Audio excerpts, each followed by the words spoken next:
Kata Nabi, kalau salatnya ingin sempurna dimulai dari wudu. Yang pokok dalam wudu itu ada 4. Sisanya sunnah. Awas, kalau yang 4 ini tidak sempurna maka batal wudunya. 1. Faghsilu wujuhakum, basuh wajahnya. Kalau disebutkan wajah dalam bab wudu, itu tidak ada yang lain kecuali bagian tampak muka, gitu ya. Kalau yang punya jenggot, itu termasuk janggutnya di selai-selai. Sifat wudu cuma ada 3. 1, pakai keran. 2, pakai gayung. 3, air yang mengalir.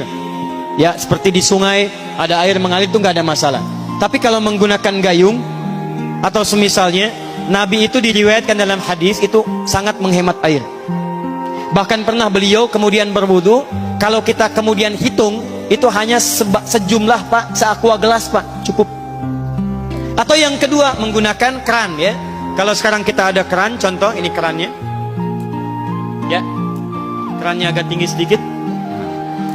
Dan kita sesuaikan. Ambil airnya.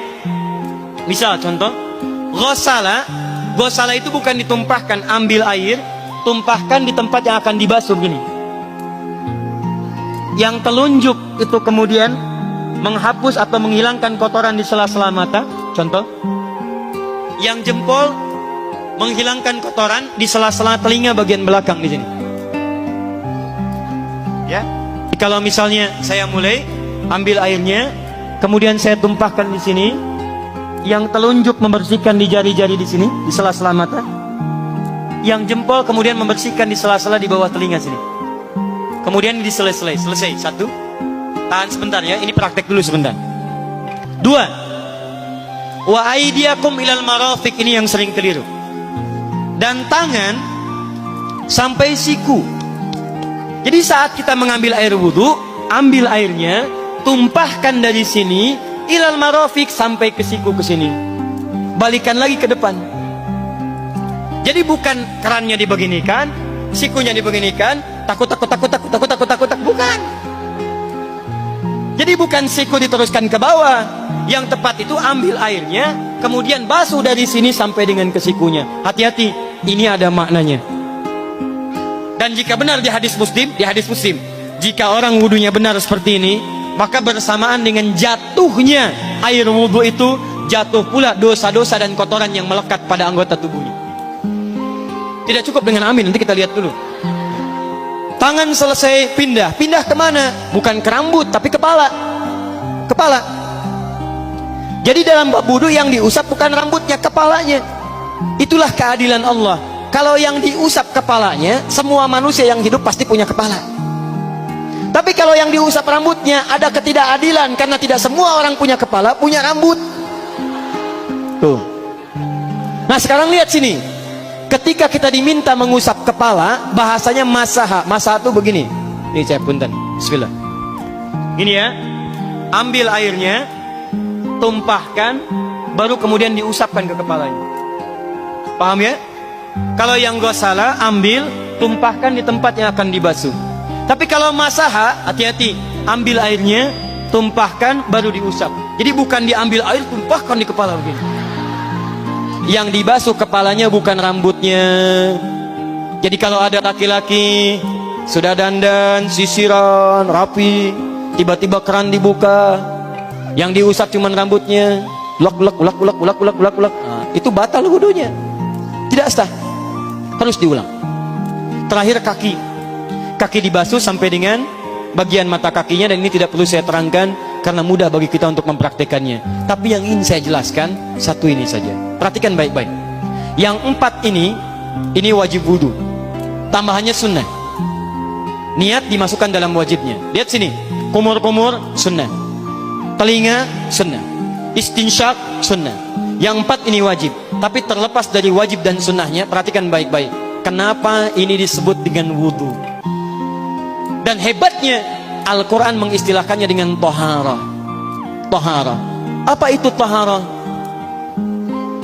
Apa itu suci? Tohara. Apa itu tohara? Suci. Apa itu suci? Tohara.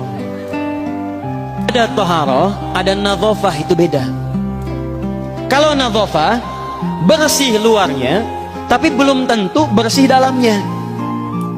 Bisa jadi luarnya bersih tapi dalamnya najis. Misal, hewan yang paling najis apa? Yang haram. Misal hewan tadi itu, hewan babi misalnya, misal dibersihkan, dimandikan, disisir sampai bersih. Bersih tidak? Bersih, bersih. Tapi halal tidak? Suci tidak? Tidak. Al-khinziru nadhifun walakinnahu ghairu tahir. Babinya bisa bersih tapi tetap tidak halal, tidak suci dia, tetap haram, tetap najis. Paham? Tapi kalau bersih luarnya dan suci dalamnya, maka kalimatnya berubah dari nadhafah jadi taharah. Taharah. Orangnya disebut dengan tahir. Kalau rajin dikerjakan disebut dengan mutatahhir. Wudu dalam Quran disebut dengan taharah. Seakan-akan memberikan pesan, maaf, orang yang wudu itu bukan hanya bersih fisik luarnya saja. Jadi kalau orang wudunya bersih, bukan cuma wajahnya yang bersih. Kalau wudunya benar, bukan kotoran di tangan saja yang hilang, tapi mohon maaf, fisik dalamnya itu ikut suci. Fungsi tangannya jadi bersih, fungsi wajahnya jadi bagus, fungsi lisannya jadi bagus. Makanya kata Nabi, kalau orang benar wudunya bersamaan dengan air wudu yang menetes, maka tumpahlah kotoran-kotoran di bagian fisik-fisik tubuhnya. Jadi kalau kita benar wudunya kumur-kumur, kukumur, masukkan, keluarkan, bersamaan dengan keluarnya air itu, maka kotoran-kotoran di lisan pun ikut keluar. Tangan dibasuh, bersamaan dengan dibasuhnya tangan, fungsi tangan yang kotor-kotor itu ikut hilang. Hadis Muslim. Makanya orang yang setelah selesai wudu dia berdoa, apa wudunya? Apa doa wudunya?